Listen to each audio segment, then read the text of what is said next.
There is a very specific kind of clarity that really only arrives when the lights go out. Yes, that quiet settling. Exactly. When the modern world is just, well, forcibly held at bay. You can definitely feel that tonight. The rain has been falling steadily for hours now. It's one of those relentless Midwestern rains. It really is. It just settles over the roof lines and turns all the streets here in Atchison into these dark, moving mirrors. If you sit still enough, you can actually hear it drumming against the window panes of this old house. A very familiar, steady rhythm. Yeah. And a few moments ago, a freight train rolled through down by the river. The whistle was so muffled and distant, just sort of wrapped up in all that heavy, wet air. It's the kind of night that demands a small lamp in a dark room. It is. And so we were very glad that you are here with us, sitting in the quiet, sharing the warmth of this deep dive into our sources tonight. You are a very welcome third companion in the room with us. Safely tucked away from the damp and the cold outside.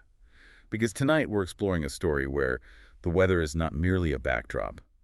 It's a profound, isolating threat. And it is entirely fitting to have you with us in the quiet for this, because there is a strange, almost demanding intimacy to the medium we're discussing tonight. The medium of old radio. Right. Listening to a voice in the dark is a profoundly psychological act. Visual media, for all its sweeping cinematic power, is essentially passive. It does the work for you. Precisely. It hands you a complete world, pre-packaged, leaving your eyes nothing to do but just consume the light. But audio, especially late at night when the rest of the house is asleep and the rain is steady, audio requires a partnership. You have to build the world yourself. You do. You hear a sharp intake of breath, a sudden silence, or the howling of a wind, and your imagination is forced to construct the corridors, the snowdrifts, the terrified faces. The listener becomes an architect of the unseen. That's a lovely way to put it. That is exactly why listening to a dramatic broadcast feels less like watching a play and much more like remembering something that actually happened to you. I think that lived memory aspect is exactly why certain broadcasts endure the way they do. And it feels incredibly appropriate, given the quiet rain outside our own window tonight, to turn our attention to a story entirely defined by a very different, much more terrible kind of weather. A historic blizzard. Yes. Tonight, our deep dive focuses on a remarkable piece of archival audio. It's the 1961 BBC Saturday Night Theatre production of The Storm. Adapted by H.L.V. Fletcher from his own novel. Right, and it just remains this absolute masterpiece of atmospheric tension. It truly does. The BBC in the early 1960s possessed a legendary craftsmanship when it came to, well, the architecture of sound. We take so much of that for granted now. We really do. We take modern digital sound design for granted, where any environment can be synthesized with a keystroke. But in 1961, building a prison out of nothing but static and wind required immense physical ingenuity in the studio. They were doing it all by hand. Entirely. To create the suffocating reality of a Welsh blizzard, the Foley artists weren't just playing records. They were manually grinding trays of salt or cornstarch to create that deadened heavy crunch of boots in deep drifts. Oh, wow. And they were operating massive, hand-cranked wooden cylinders draped in canvas to simulate the relentless howling of the wind. That physical effort translates, I think. You can feel it. You can. They understood how to manipulate those physical materials to make the listener feel the oppressive weight of the sky literally pressing down on their roof. And the premise they are building with all that sound is a classic pressure cooker. We are transported to this isolated Welsh sheep farm. A historic, completely suffocating blizzard has descended upon the hills, trapping the Moseley family inside. Cut off from everything. Yes. And into this claustrophobic environment wanders a stranger seeking shelter from the deadly cold. A stranger who, piece by piece, clue by clue, the family begins to suspect is a wanted murderer. Fleeing a highly publicized crime. What is most striking about the early acts of this play is the systematic way the characters are stripped of their tethers to the 20th century. It happens so fast, too. It does. I mean, we are sitting here listening to the gentle rain, entirely secure. If we wished, we could walk to the kitchen, turn on a blinding overhead light, and dispel the mood entirely. Break the spell. Right. The characters in The Storm, however, face a forced regression. It begins with the telephone line. Which was fragile anyway in rural Wales in 1961. Exactly. So when the line is brought down by a fallen tree over near the village of Little Pennant, it represents the severing of their voice. They can no longer call for help. Then the roads vanish. They're completely choked with impassable drifts, 12 feet deep in places, so the physical escape route is just gone. Precisely. And then the interior infrastructure collapses. The gas cylinders for the stove run empty. And the radio battery. Yes, the radio battery, their last remaining thread to the outside world, to the news, to the reassuring voices of other human beings, it dies. So they are forced to rely on dwindling reserves of paraffin for the lamps.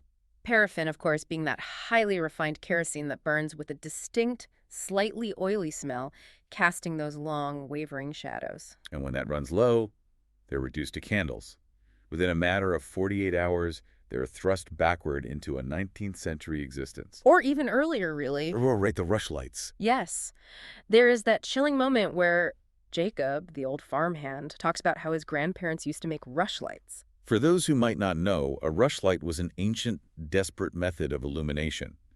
You would peel the soft rush plant down to its pith and soak it in whatever leftover animal fat or grease you had from the kitchen. A terrible sputtering light. Right, it burns quickly with a dim light, and it signifies absolute poverty.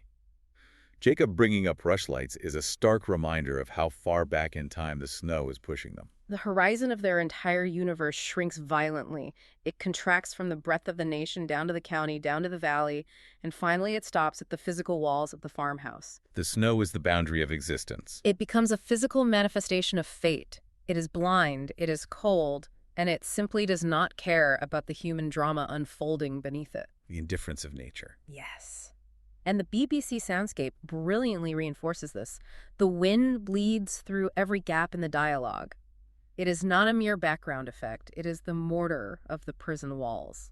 I have to pull us back for a moment, though. Of course. Because I think it is very easy, sitting here in the warmth, to treat that isolation as a poetic metaphor, to view the snow as an abstract philosophical condition.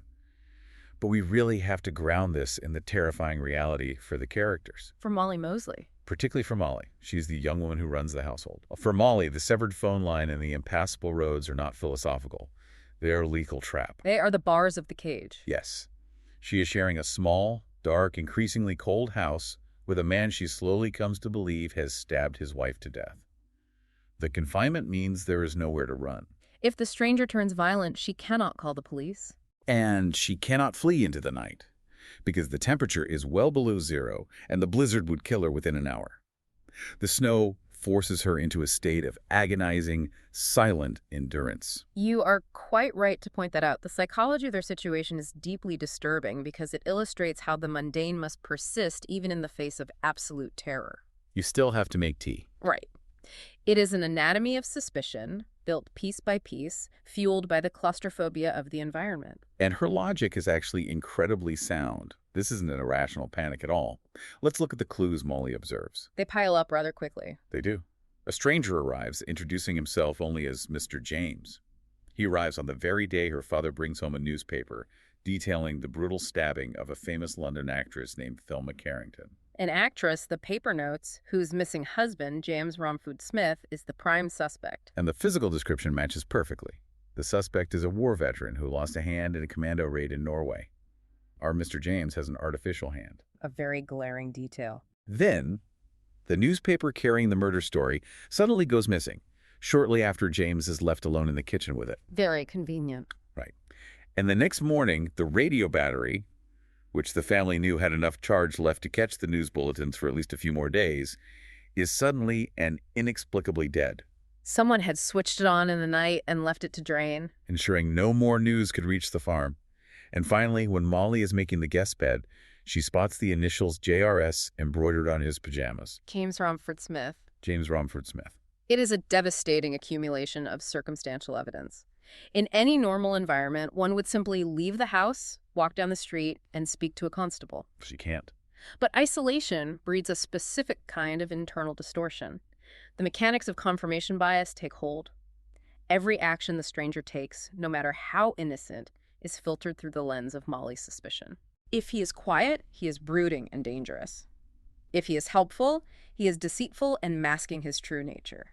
Innocence, when viewed from inside a state of profound paranoia, looks exactly like guilt. I have to push back on the word paranoia there. Oh. Yeah, I don't think it's paranoia, and I honestly wouldn't even call it confirmation bias.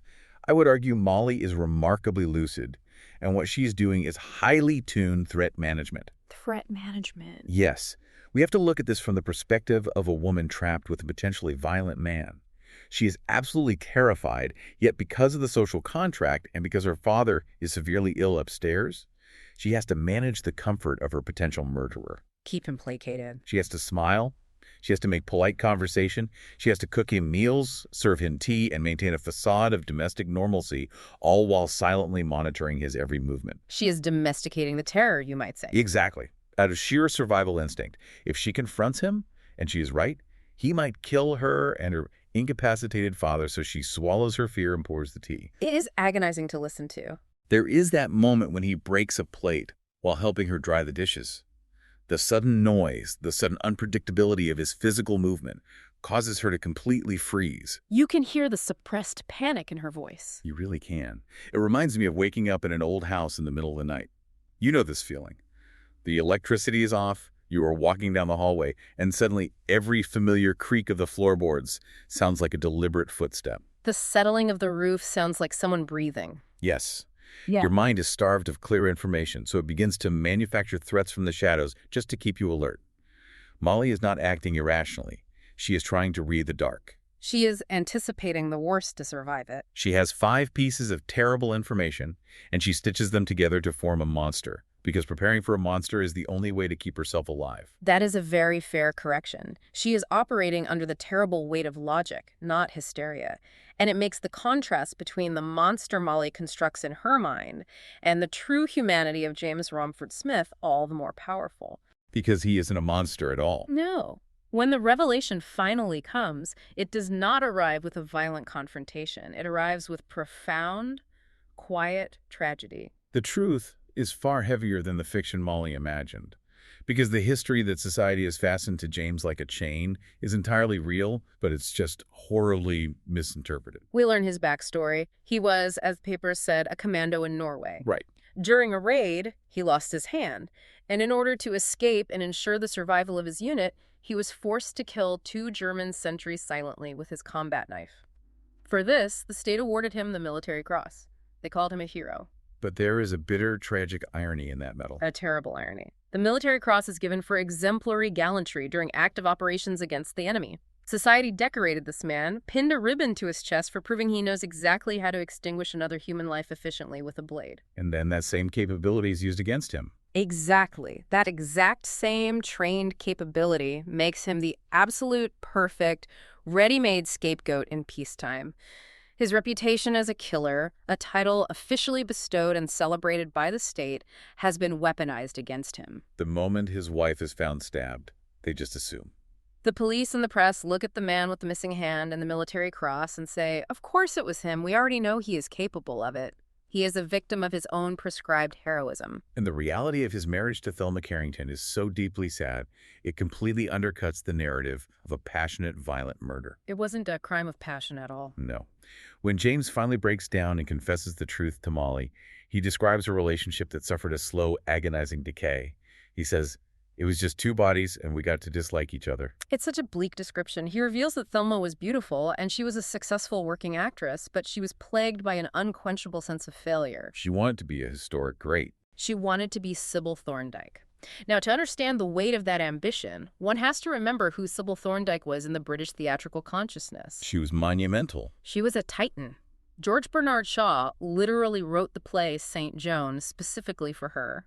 She was the standard of absolute artistic immortality. And Thelma couldn't reach that. Thelma knew in her heart of hearts that she was not Sybil Thorndike. She was merely a successful working-class actress, and that internal inadequacy bred a toxicity that slowly poisoned the marriage.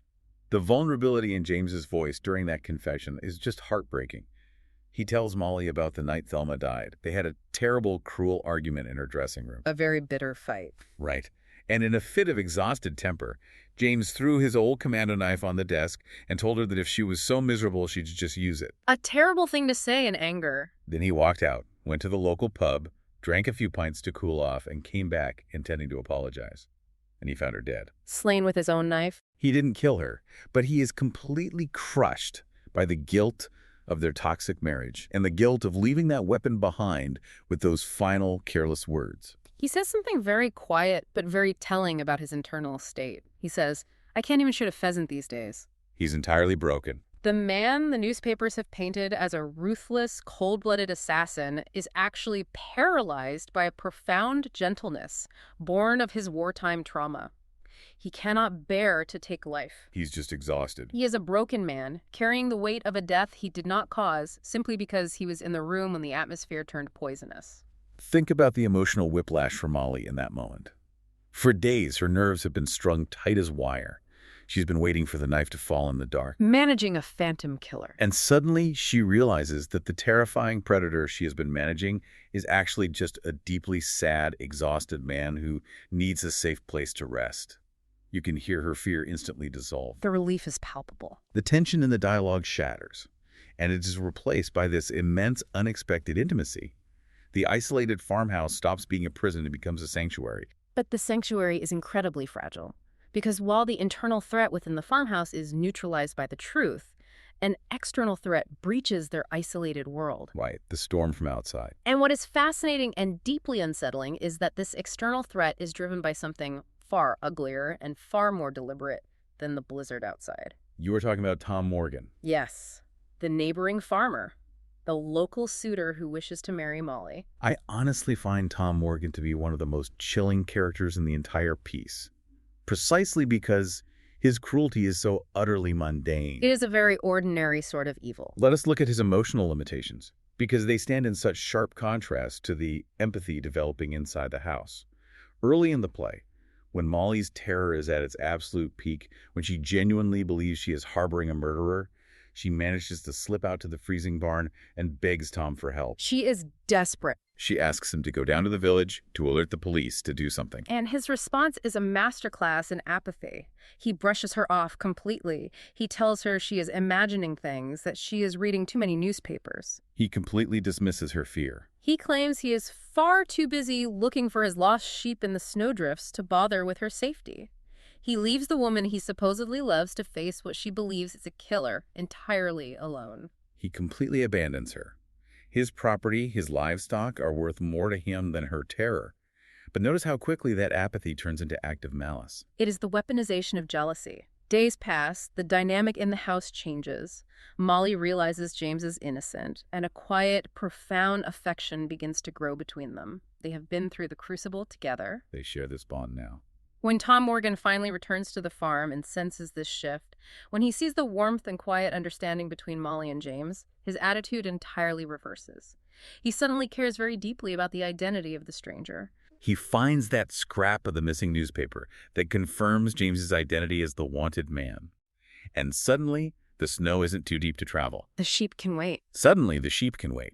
He immediately mobilizes his brothers and sets off to alert the police. He does not do it out of a sense of civic duty or justice, and he certainly does not do it to protect Molly, because when he thought Molly was in actual mortal danger, he did nothing. Right, it's entirely selfish. He does it purely out of spite. He realizes Molly is slipping away from him, drawn to a gentler, deeper man, and so Tom uses the machinery of the law to destroy his rival. It's terrifying because it's so petty. If we look at the thematic structure of the play, Tom Morgan represents the true storm.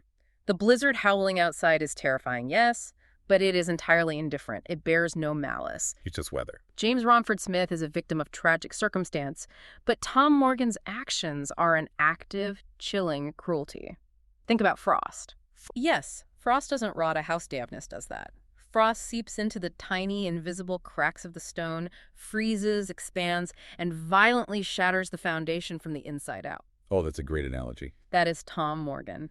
His petty, possessive jealousy takes the safety of the sanctuary and deliberately fractures it, inviting the destruction of a police manhunt into their quiet world, all to satisfy his bruised ego. And that betrayal forces the inhabitants of the farm to make a definitive choice. This is where the story shifts from a suspense thriller into a profound study of solidarity and quiet heroism. They circle the wagons, so to speak. Tom's betrayal forces the Mosley family to band together against the outside world. We must talk about John Mosley, Molly's father, because his situation becomes the catalyst for this solidarity. He falls deathly ill.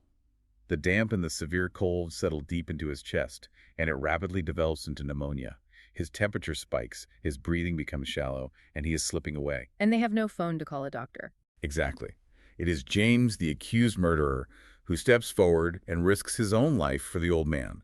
James, using his wartime survival skills, fashions homemade snowshoes out of twine and straw.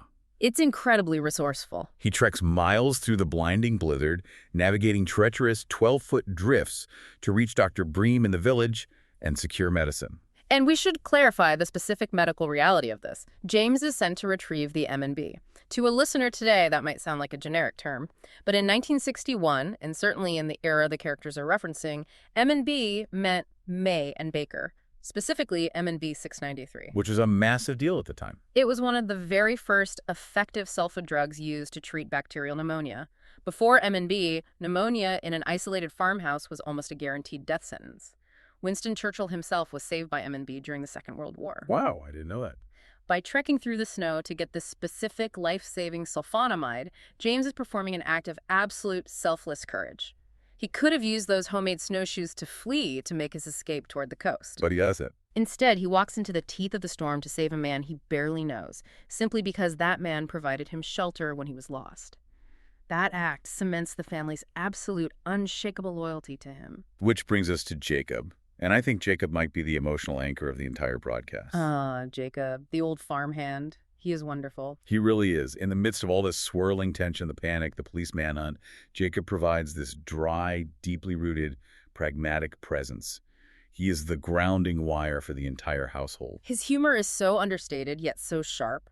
When Molly is initially obsessing over the glamour of the murdered actress and the sensationalism of the newspaper reports, Jacob refuses to engage. He doesn't care about London headlines. He simply mutters, "All cats is gray in the twilight."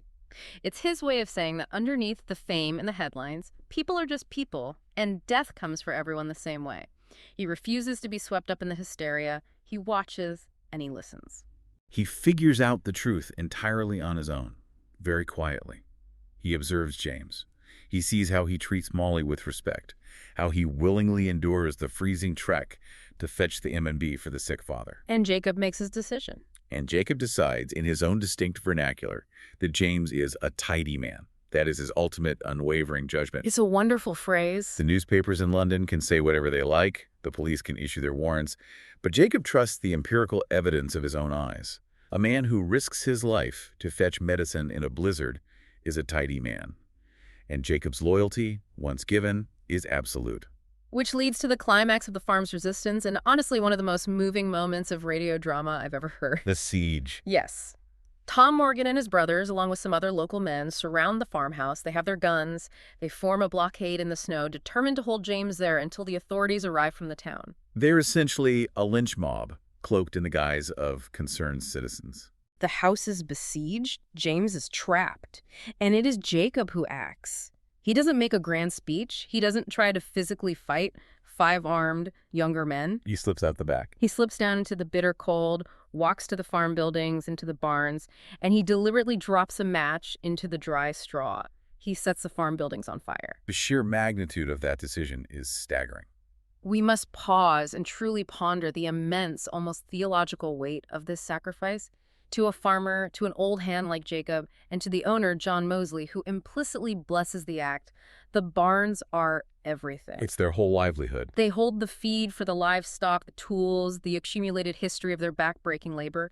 The buildings are the very mechanism of their survival in that harsh, unforgiving landscape, and they willingly allow their property to burn to the ground. Simply to create a distraction, because they know that Tom Morgan and the local men, despite their cruelty, are farmers too. Their instincts take over. Right.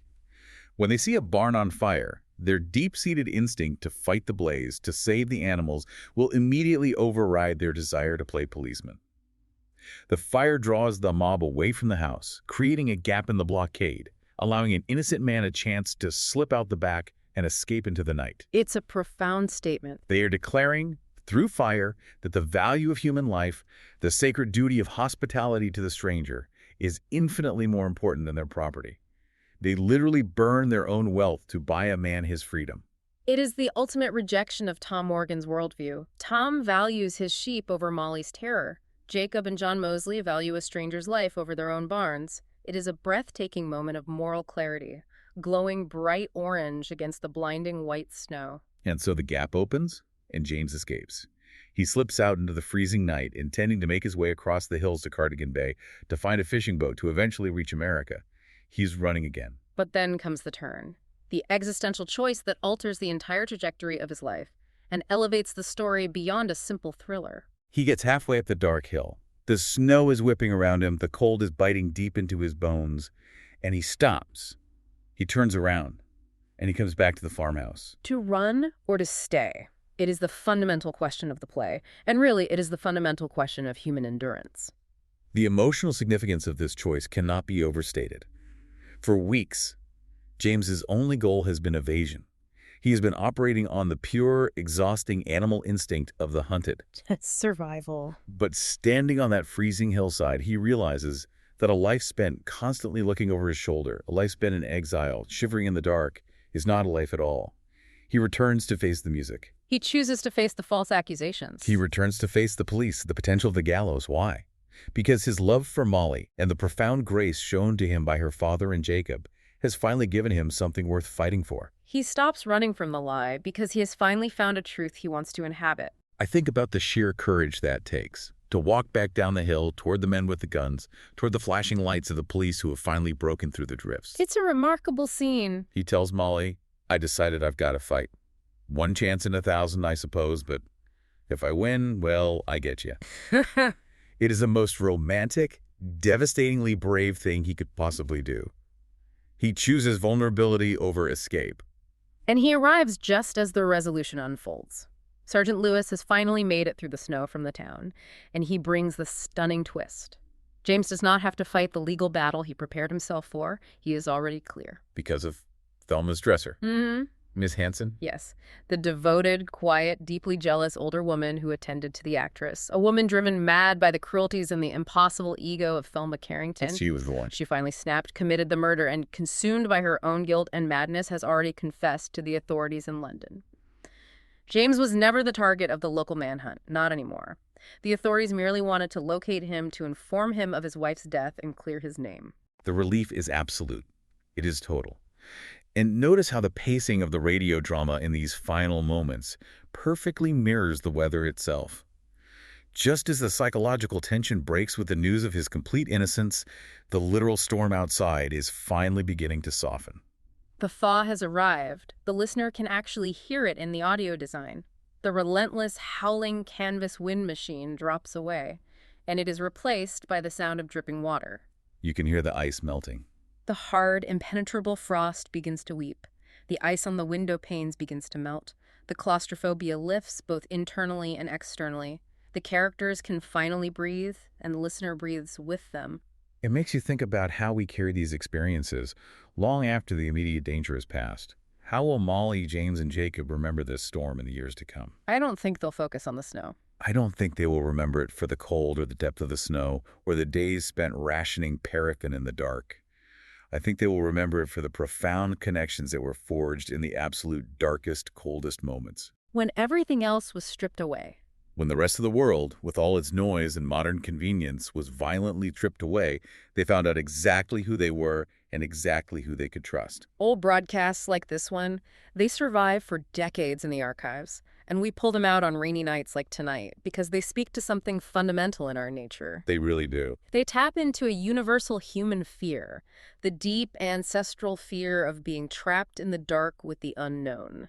But they also speak to the universal hope that, when the darkness is total, we might be saved by the sudden, irrational kindness of strangers, the hope that someone might be willing to burn down their own barn to light our way home.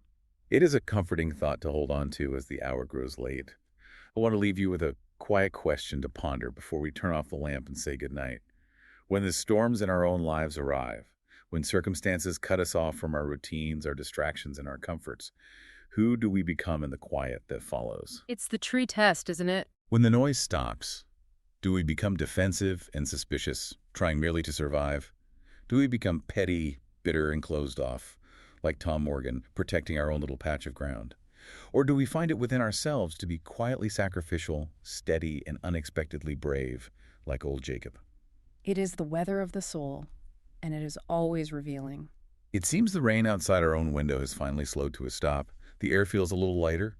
If you look out across the river, you can just make out the faint, steady lights of the monastery up on the hill, keeping watch in the damp dark over Atchison. We hope the air in your room feels a little warmer now, too. We wish you a peaceful night and quiet rest.